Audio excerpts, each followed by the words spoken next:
Paula Scott is an artist and an organizer for a new exhibit opening up in Albuquerque. Kind of an unusual thing you have going on. Tell us a little bit about it, if you would. Well, it's based on the Chinese lucky number 888, and I did some research on it, and it's lucky because it sounds like other Chinese words that mean good fortune and wealth. And this all came about last year with the 77 date. And on the news, everybody was saying, well, next year's the bigger date, 888. And I started thinking about the 8 number, and I thought, oh, why is that lucky? But in the meantime, I thought that'd be a great idea for an art project, talking out loud to some friends. And they said, yeah, let's do it. So it's August, which is 8. August 8th. On the 8th. Of 08. So that's why the whole thing is going on here. Now, you've gotten some artists together here to do some work, but they have to be 8 by 8, and they have to tell me about that. Okay, so there's 8 of us together. So 8 artists producing 8 pieces of artwork, 8 by 8 in dimension, which were the only parameters, and of course opening on 888. One artist did choose to do an 8-foot by 8-foot piece, so he only got to do one piece. A big piece. It's a big piece. Show us a little bit of the work that's up here on the wall. All right. So this one is by artist Lo Phillips, and it's a silk and transparency print. She takes her photographs from around New Mexico, and this particular piece is sandwiched between glass with some found objects added to it. This is Leanna Light. She's a professional artist. It's very three-dimensional. It is three-dimensional. Actually, it's 2D, but the canvas sticks out. But she's a mixed media artist, and she teaches classes across the country. Rain Clover is another artist of mine and a friend of mine, and she chose to do encaustics, and so she did. Encaustics is painting with wax, and you can do a lot of things with the wax. In this case, she just did painting as opposed to embedding objects in it. Some not so traditional mediums that you're using here, basically. No, I don't think so.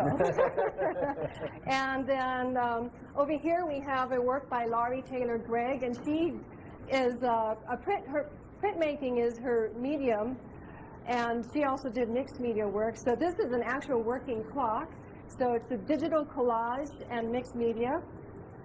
And you're going to be opening this up for the public to come up here and see. Yes. Tell me about that. Okay, so the reception is tomorrow from 5 p.m. to 9 p.m. here at the 105 Studios, which is, I know this sounds confusing, on 105 4th Street, downtown on the 2nd floor. So we'll have some light refreshments, and we hope everybody comes down to check out our work here. Is there a cost to get in and see all the work? Okay, that's It's free, but all the work is for sale.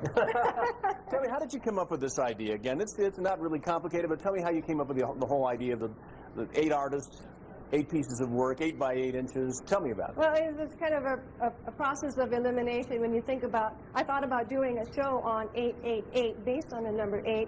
See, I started thinking about, well, is it going to be 80 artists? How many pieces of work?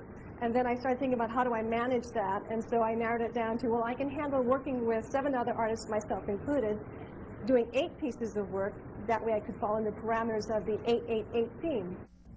The 8 by 8 by 8 exhibit goes on display tomorrow with a reception from 5 until 9 in the evening at 105 Studios at 105 4th Street. That's about Central. There's a website if you want to find out more. There's a link to that on casa.com under the 9 p.m. news tab. Well, there's an easy way to find cheap gas across the state. Plus, cool local art online. Jessica's in the .com Center with more on what New Mexicans are blogging. Well, as Greg mentioned earlier in our newscast, on August 8th tomorrow, 8 artists will exhibit 8 pieces of work in 8 by 8 size. You can get a preview of the very cool artwork at 8x8x8.blogspot.com. These works will include mixed media, photography, painting, 3D digital, and whatever else strikes their muse. On the website, artist and show curator Paula Scott blogs about her work, and there are also links to the other artists who are involved with the show. Here's some of Rain Clover's work that features a road trip series of photographs from everywhere, including Santa Rosa and Silver City. The exhibit will be located at 105 Studios on 4th Street. For more information, log on to this website.